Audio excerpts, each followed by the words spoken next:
Don't mourn too long. After 3 months, meet me at my resting place. Those words, scrawled in shaky handwriting on a faded envelope, were the last thing my mother left me before she was buried in that cold cemetery in Atlanta. Yet no one in my family acknowledged them. 3 months after her funeral, curiosity conquered me. I was Elizabeth Carter, 62 years old, a retired schoolteacher, and that mysterious message pulled me to the graveyard where secrets buried deeper than my mother's coffin waited to surface. My name is Elizabeth Carter, and I've always been the quiet strength in my family. The mediator, the one who keeps the peace while others rage and retreat. Born and raised in Savannah, Georgia, I taught for nearly 4 decades before retiring to a modest house in Marietta, surrounded by the memories of my childhood and the countless lessons I imparted to my students. I thought I knew my family, the fragile bonds with my siblings Susan and Richard, the steady love of my father before he passed, and the unwavering support of my mother, Helen, until the day she breathed her last. But as the months after her death unfolded, I came to understand that beneath our calm surface, truths unknown brewed like storms waiting to break. 3 months after Helen's funeral on a chilly January day, I found myself walking alone through the gray marble stones of Greenwood Cemetery. The church bells had faded hours ago, and the cemetery, usually bustling with mourners following funerals, was now eerily silent except for the distant chirping of winter birds. The idea that this muted place could hold answers to decades of whispered silences and carefully concealed family fissures both unsettled and compelled me. Helen's funeral had been a ceremony filled with reserved tears and patterned grief, the kind you see in families where emotions are measured and decorum is paramount. Susan, my younger sister, had read a passage from Ecclesiastes, while Richard, our eldest brother, stood stiffly beside our father's portrait, his jaw clenched tight. I'd held it all together then. The mask of composure fixed as tightly as my purse clutch at the front of the church, but inside I had felt an ache, as if a puzzle with missing pieces had finally been pushed together, but the final image was unknown. That envelope sat folded neatly among the fading floral arrangements on Mom's oak bureau the day after the funeral, but none of us dared open it. My siblings thought it morbid. I thought it sacred. Yet, the calligraphy whispered to me, something unsettled was left unsaid. Don't mourn too long, it read. Was it a plea to stop grieving, or a warning of things long buried waiting for revelation? It wasn't just the words themselves, but the timing. Helen's final wish, a private message sent quietly to me with instructions to meet at her gravesite exactly 3 months after her passing. This precise condition sparked my imagination and nerves in equal measure. The date had arrived. I hesitated at her gravestone, frozen by the thought that this was a ritual no one else endorsed. The thin February chill bit at my cheeks as I unfolded the letter that accompanied the initial envelope. Another note in the same handwriting. My dearest Elizabeth, if you're reading this, it means I have passed beyond to a place where I can finally speak freely. There are things you must know, things I hid to protect you all. Not by wickedness, but by fear and regret. Follow the path I have traced. Begin with the oak tree to the east of my resting place, beneath which lies the first piece of truth. Never forget that strength is born from knowing, even when that knowledge hurts. All my love, Mother. The cryptic direction felt like the opening of a novel, where I was both reader and protagonist, destined to undertake a journey that might shatter or reconcile a lifetime of family secrecy. My thoughts drifted back to Helen's odd behavior during her final years. The guarded phone calls, whispered arguments I was told I misheard, cryptic diaries left on her dresser. As I paced the cemetery's winding paths toward the ancient gnarled oak, whose branches clawed silently toward the slate-gray sky, I wondered what truths my mother had buried beyond her grave. Half buried beneath the oak, tied with a faded blue ribbon, lay a small weathered box. The leather-bound journal inside thrummed with the weight of years, the only direct testimony from Helen beyond her layered reminiscences at family dinners. With trembling fingers I opened it, dust motes dancing in the pale sunlight filtering through heavy clouds. Her handwriting was curled and meticulous, recounting stories I had never heard, tales of a young woman who had faced heartbreak, choices kept hidden from even those closest to her. There were mentions of a man I didn't recognize, a secret birth, and hints of deep regrets that clung like shadows, coloring the family history I thought I knew so well. That first page pulled me into a world of hidden sacrifices, of Helen's youth struggling under the weight of societal expectations, of love abandoned to protect her children from scandal, of a battle to preserve dignity in a family that prized appearances above truth. I knew then my journey was not just about uncovering facts, but confronting the emotional legacy of silence. I tucked the journal into my coat pocket and sat against the cool bark of the oak, breathing in the damp earth and ancient wood scent.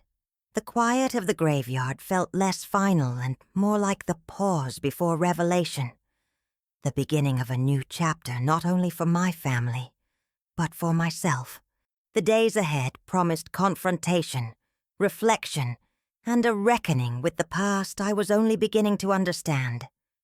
I was no longer just a daughter mourning her mother.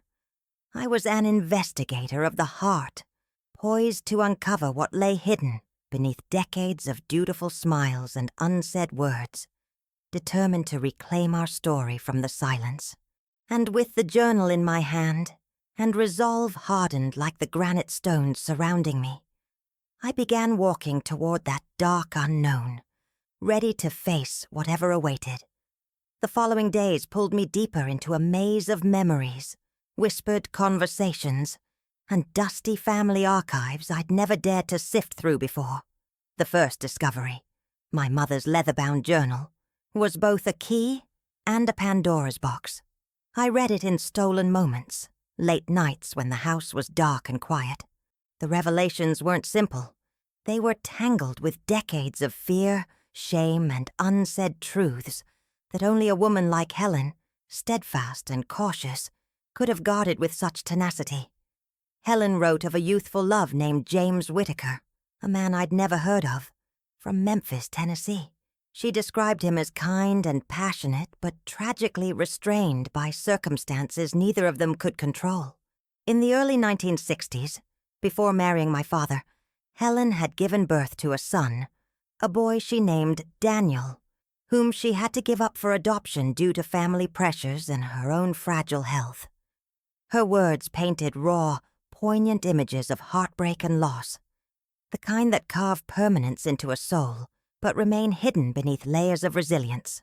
I clutched the journal close and thought about my siblings, Susan and Richard, how little I truly knew about their inner selves.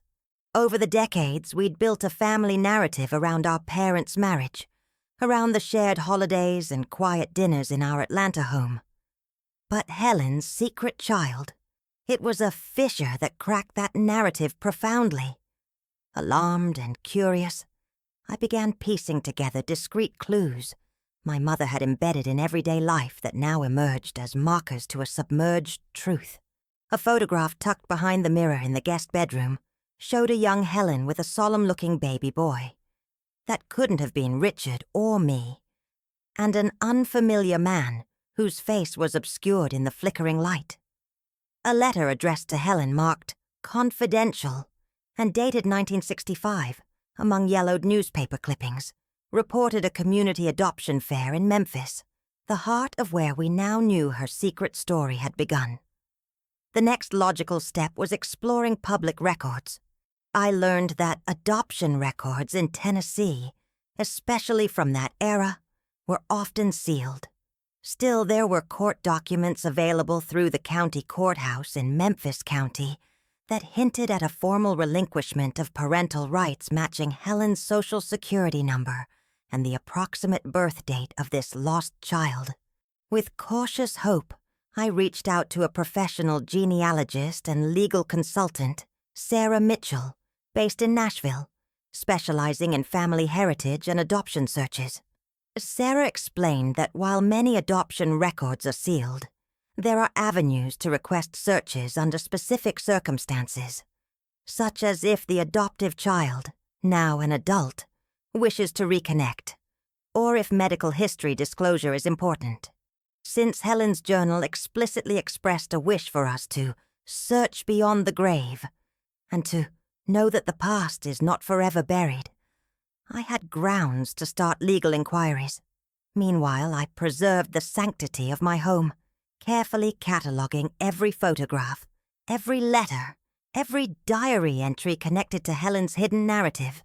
Each artifact carried weight: a carefully folded cloth embroidered with initials, an appointment card from a Memphis hospital, dated 1964, a faded theater ticket torn in half yet carefully stored.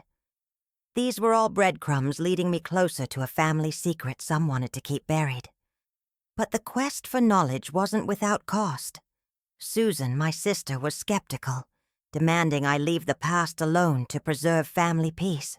Richard reacted with a familiar mix of denial and anger, warning that chasing ghosts would only cause division. At family dinner, tension simmered as I broached the subject carefully, trying to lay bare the heartbreak within Helen's writings without triggering old wounds. "Mom had reasons," Susan said quietly. "Some things are better left in the past, but that past shaped all of us." I countered gently. "How can we understand who we are if we don't understand where we came from? If we don't know the full story of Mom's life outside the one she shared?"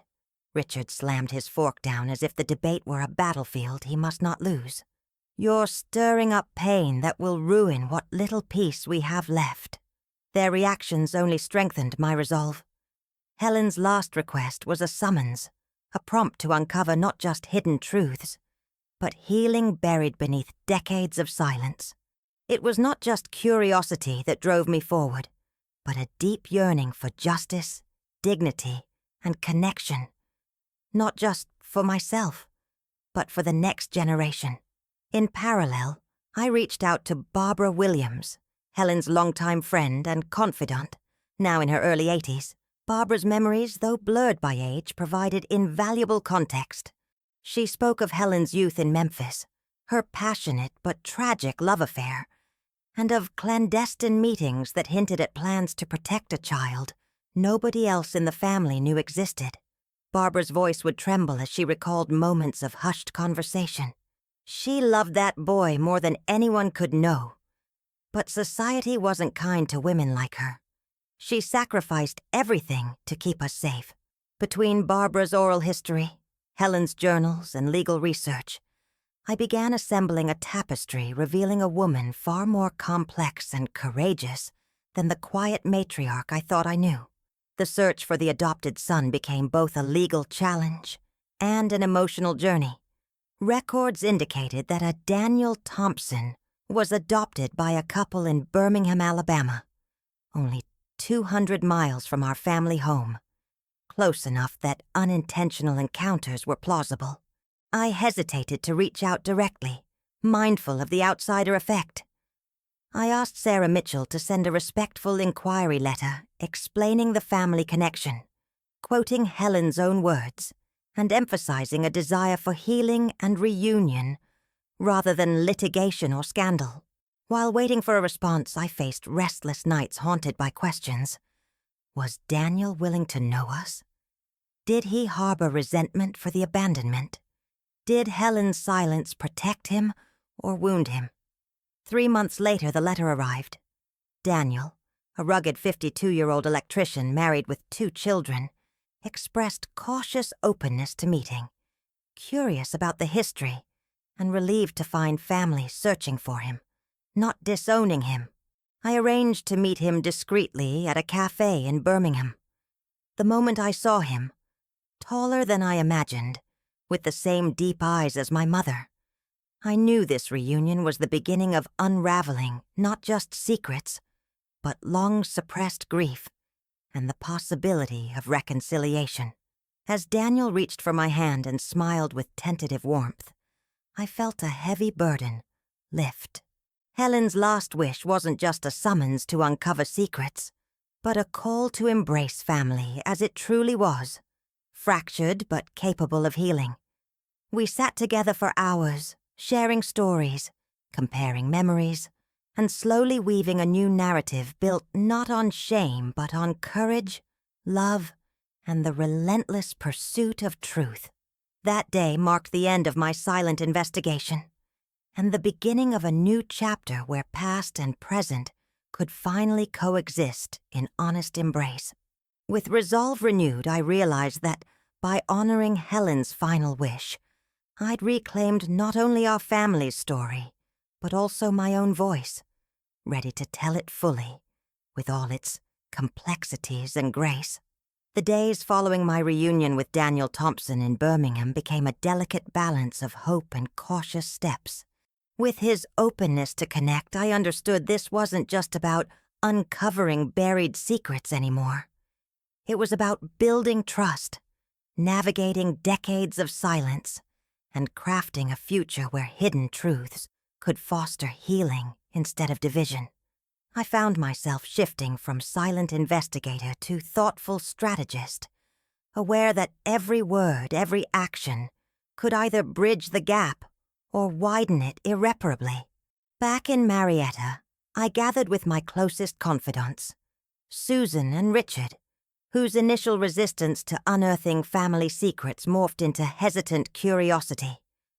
Barbara Williams, my mother's long-standing friend, who provided emotional support and anecdotes enriching the portrait of Helen's secret life, and Pastor Michael Johnson, whose guidance helped me frame the unfolding revelations with spiritual perspective and ethical gravity. I knew I needed professional counsel, so I engaged Julia Henderson, an estate attorney with expertise in complex family legacies involving undisclosed heirs. Julia's office in downtown Atlanta was steeped in history, leather-bound books lining the walls alongside local art, creating a space both comforting and formidable. When I laid out the fragmented puzzle, my mother's hidden son, relevant trust accounts, incomplete wills, and decades-old property deeds, Julia's expression was one of determined confidence.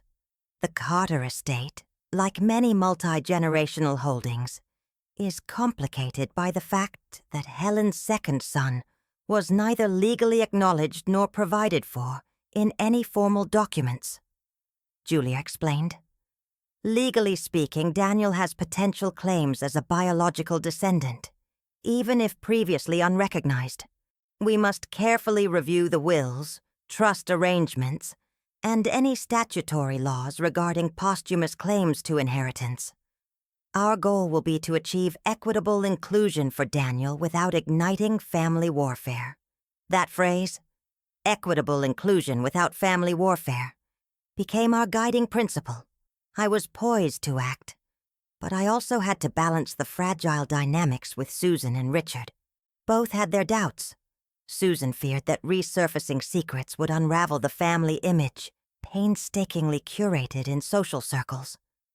Richard, more pragmatic but emotionally guarded, worried about financial implications and the strain on their already fragile relationship with me.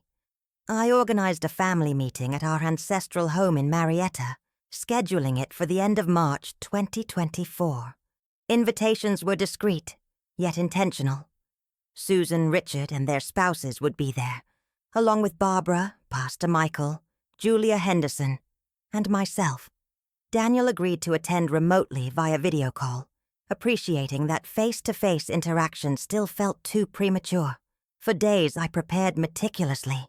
I summarized Helen's narrative in a clear timeline. Her youth in Memphis, the passionate but socially constrained love affair, the birth and adoption of Daniel, the silence that followed, and finally, the proxy messages she left in journals, and her will. I assembled copies of documents Julia had gathered, photos I'd collected from Barbara, and audio recordings of my conversations with Daniel, all meant to be presented calmly and factually.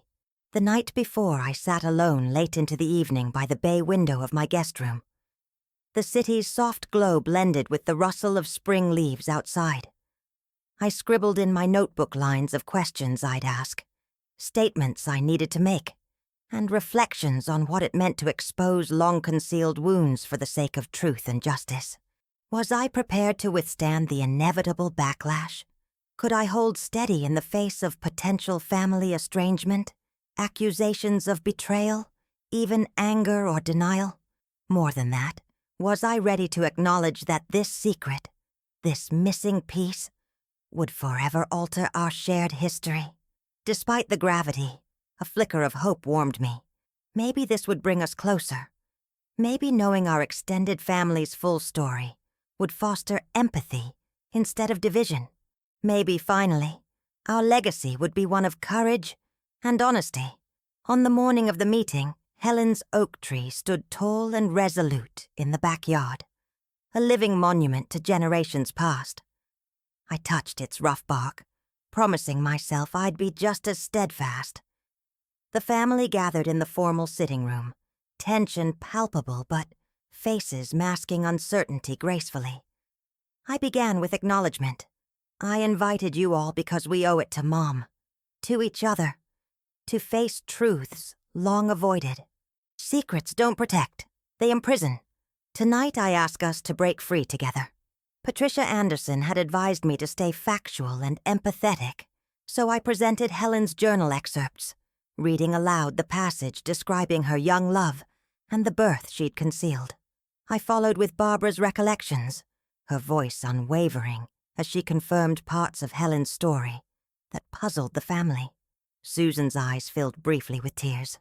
"I never knew," she whispered, but immediately composed herself, grasping my hand tightly. I displayed the legal documents Julia and I had scrutinized, explaining that Daniel was entitled to recognition and that inclusion in the family estate was not only just, but legally sound. Richard's eyebrows furrowed, his posture defensive, but he remained silent. Then, the moment of connection, Daniel's face appeared on screen, smiling warmly. "I want to thank you," he began, voice soft but firm, "for wanting to know me, for finding me. I carry no anger toward anyone, just hope that we can be family, even if late." His words seemed to thaw the room, inviting vulnerable, honest responses. Helen's legacy had been complicated, shadowed by past fears and social constraints. But tonight, especially through Daniel's presence, it became a catalyst for healing, a chance for wounds to begin closing and for fragmented branches to reconnect. As the evening ended, Pastor Michael closed with a prayer that spoke of forgiveness, growth, and the strength found in truth, reminding us all that while the past shapes us, it doesn't have to define us. Walking out into the crisp night air, I finally allowed myself a deep breath of relief and resolve. The work of truth wasn't over, but thanks to a mother's final wish and the courage to seek it, my family's story was no longer bound by silence. And I, Elizabeth Carter, was determined to guide it toward light, no matter how long the journey ahead. The days following our family meeting became an intricate dance of delicate conversations, legal consultations, and emotional reckonings that tested the very fabric of our once stable, if imperfect, family ties. I found myself navigating not only the administrative complexities of integrating a previously unknown sibling into our shared inheritance, but also the more elusive, volatile terrain of emotional honesty and fractured loyalties. Helen's final wish, which had once seemed a simple request, had transformed into a carefully orchestrated reckoning that demanded courage beyond anything I had anticipated. Susan and Richard, despite initial resistance, began to show signs of reluctant acceptance, though their interactions with Daniel remained guarded and formal. The decades of the unspoken, the hidden, and the denied had created chasms not easily bridged by legal documents or heartfelt admissions. I spent many evenings mediating conversations, attempting to temper their defensiveness with reminders of the shared blood and the mother we'd all loved. Flawed, but with intentions that now sparkled in 100 years of hindsight. One evening, sitting in the warm glow of the living room fireplace, Susan confided her deepest fears to me. A fear that the revelation of Daniel's existence might undo the carefully constructed legacy our parents had built, leaving us without the family decorum that had always comforted us. What if the community judges us? What if this scandal changes how they see us? She asked, the mask briefly slipping to reveal vulnerability. I responded honestly.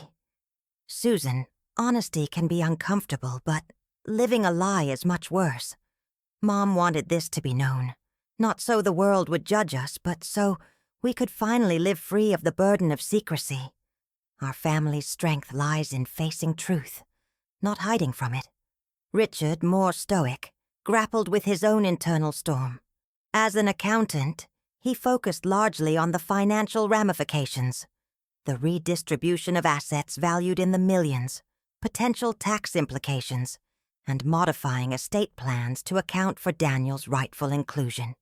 Yet beneath his practical exterior, I sensed a deeper reckoning, a challenge to his identity as the eldest son and primary heir. Our attorney, Julia Henderson, became a central figure in this complex process, guiding us through the legal nuances involved in amending wills, adjusting trusts, and formally recognizing Daniel's place in the family lineage. She explained patiently, Georgia law does provide mechanisms for the inclusion of posthumous or previously unknown heirs, especially when there's verifiable biological connection and evidence of intention. Armed with Helen's journals, publicly available adoption relinquishments, and DNA tests confirming shared genetics, we built an airtight case for Daniel's legal recognition. Yet, beyond paperwork and court procedures, the emotional temperature in our family fluctuated with unpredictable intensity. Barbara Williams remained my steadfast ally, bridging generational divides with her gentle wisdom. Over shared dinners and late-night phone calls, she reminded me that grief, forgiveness, and growth were not linear paths. Elizabeth, she would say softly, your mother's courage is evident in the fact that she trusted you to shoulder this truth. Be patient with your siblings. They may stumble, but this journey of discovery is not for the weak of heart. The culmination of these efforts was a quiet but profoundly significant ceremony held in April 2024 at our family church in Atlanta. Pastor Michael Johnson officiated a blessing, welcoming Daniel officially as part of the Carter family. The congregation, composed of relatives, close friends, and longtime parishioners, witnessed the weaving together of past and present, the acknowledgement of our fractured history, and the laying of groundwork for future healing. Daniel, standing tall but visibly emotional, thanked everyone for their acceptance. Though I was raised apart, I carry the Carter name with pride and hope for a future built on understanding rather than secrecy. His sincere words softened many hearts that had initially been closed, and I felt a tear slip down my cheek, mingling grief with relief. Back at the reception, as food was passed and glasses raised, Susan approached me with a rare, unguarded smile. Elizabeth, thank you for not letting fear silence you. It's hard, but I see now that our family is stronger for this. Richard, ever the number cruncher, simply nodded, adding, we have a lot to rebuild, but this is a start. I watched from the corner of the room, feeling the weight of my mother's legacy settle lightly on my shoulders, a charge not of burden, but of possibility. Helen's final wish had called me from mourning into action, from silence into revelation. In the months that followed, I took to revisiting old letters, photo albums, and family homes, searching not for gossip, but for understanding. Each discovery was a brushstroke adding depth to a portrait of a woman who had lived fiercely and silently, choosing love in ways both subtle and profound, sometimes standing beside her grave under the spreading branches of that ancient oak tree. I felt her presence like a soft heartbeat beneath my own, a reminder that even when voices fall silent, their truths echo through time. I realized then that the greatest inheritance isn't money or land or even bloodlines, but the courage to face uncomfortable truths, to dismantle old wounds with compassion, and to choose forging connection over preserving shame. I was Elizabeth Carter, daughter, sister, and now the keeper of a family story, richer and more complex than I had ever dared imagine. And as I faced each new dawn with steady heart and open eyes, I knew that this journey, arduous and painful as it was, had already transformed us all. We weren't just surviving Helen's legacy, we were thriving because of it. By the time early summer 2024 rolled into the lush landscapes of Atlanta, the Wilson family's reality was irrevocably altered, and I found myself at the crossroads of familial duty and personal truth, preparing for the most difficult confrontation of my life. The next step was a gathering, carefully crafted, not just to confront the hidden narratives, but to reclaim control over a legacy nearly lost to silence and denial. This gathering was more than a family meeting. It was a reckoning, an intentional unveiling of secrets that tested the bonds of love, loyalty, and truth. I chose the date to coincide with what would have been my mother Helen's 91st birthday, believing that honoring her life by embracing her truth was the best tribute I could pay. With Patricia Anderson by my side and Catherine Reynolds ready to lend medical credibility, we planned an evening at my childhood home in Marietta, inviting Susan, Richard, their spouses, Barbara Williams, Pastor Michael Johnson, and Daniel Thompson in person, finally bringing him fully into the heart of our family. The day before, I prepared meticulously, rehearsing my presentation and gathering every artifact that Helen left behind. The journal pages she entrusted to me, the letters carefully hidden in the attic, the faded photographs, and the adoption documents matched with DNA tests that Catherine had facilitated. I printed copies for everyone, knowing that transparency would be our strongest tool. The arrival of guests was tinged with a mix of anticipation and apprehension. Susan greeted me with a tentative smile. Richard nodded coolly, and Daniel stepped into the room with the calm confidence of a man prepared to claim the place that had been denied to him for a lifetime. Barbara carried a bouquet of wildflowers from the garden, symbolizing both resilience and remembrance, and Pastor Michael set the tone with a solemn opening prayer. I began by sharing memories of my mother, her fierce love, her courageous secrets, and the burdens she bore alone. Then, unfolding the truth, I read aloud her journal entries that spoke of young love, sacrifice, and the son she was unable to raise publicly. I presented the juxtaposition of old photographs, Helen cradling a baby boy whose face bore no resemblance to the one we'd known in our family, and legal documents confirming the relinquishment and adoption of Daniel in 1965. The room was silent, save for the rustling of papers and occasional unsteady breaths. Susan's hand found mine, squeezing tightly, while Richard's shoulders stiffened, and Robert's absence loomed, a ghost at the edges of our gathering, though he had been excluded by mutual consent for the sake of peace. Daniel, standing to address us, shared his story with a voice both steady and emotional. I grew up not knowing my birth mother or the family she loved. My adoptive parents raised me with care, but there was always a part missing. To discover you all have been searching, and that I am part of this family, means more than words can say. I don't expect immediate acceptance, only the opportunity to build honest relationships from here. Susan, her eyes glistening, broke the silence with a heartfelt apology for years of denial and exclusion. I was scared, selfish maybe, of what this would mean for our family's image. But I see now that family isn't just what's visible. It's truth, history, and love, however complicated.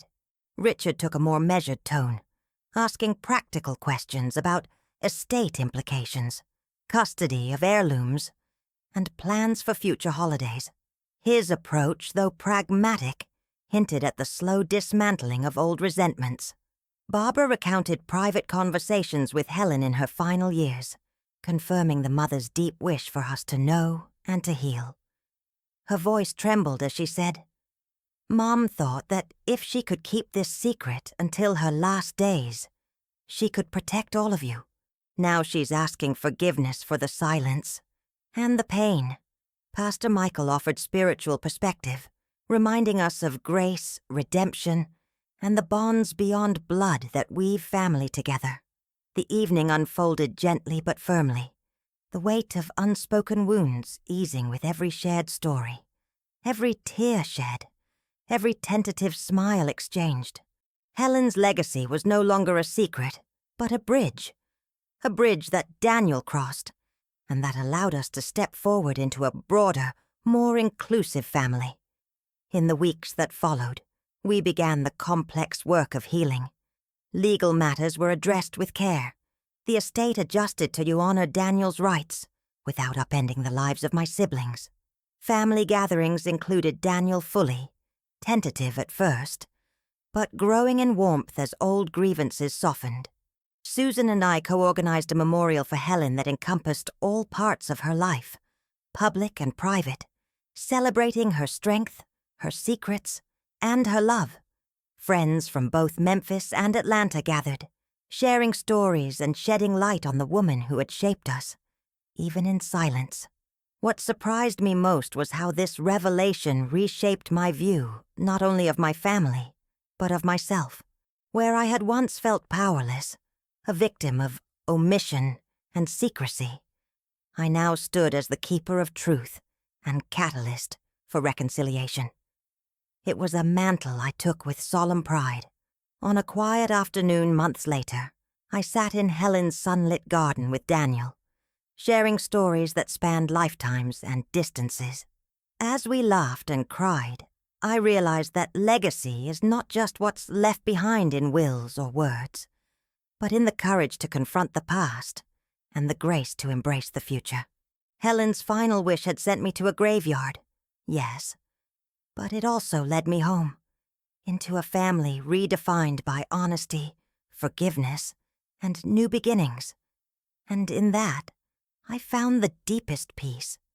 It was late autumn when I finally sat by my mother's grave, under the sprawling oak tree that had silently witnessed decades of my family's joys and sorrows. The sunlight filtered through the amber and crimson leaves, casting dappled shadows across the stones and memorials. The world felt quieter here, more honest, more sacred. Cradling the worn leather journal in my hands, I traced the edges as I reflected on the journey Helen's final wish had ignited. A path through buried secrets, fractured relationships, and the delicate process of healing that still stretched ahead. My heart swelled with conflicting emotions.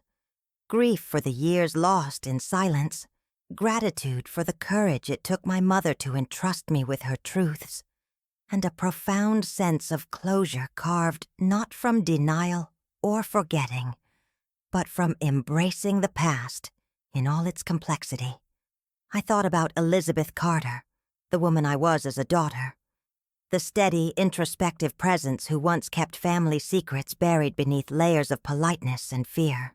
And I thought about the Elizabeth who had emerged from this ordeal sharper, stronger, and no longer afraid to redefine what family meant on her own terms. The quiet of the cemetery gave me space to remember the fragmented pieces that once felt like irreparable breaks. Memories of holidays tinged with awkward silences when unspoken questions hung in the air. The gentle but distant nature of my mother in the final years. The subtle changes within my siblings that I'd never fully understood until the secret surfaced.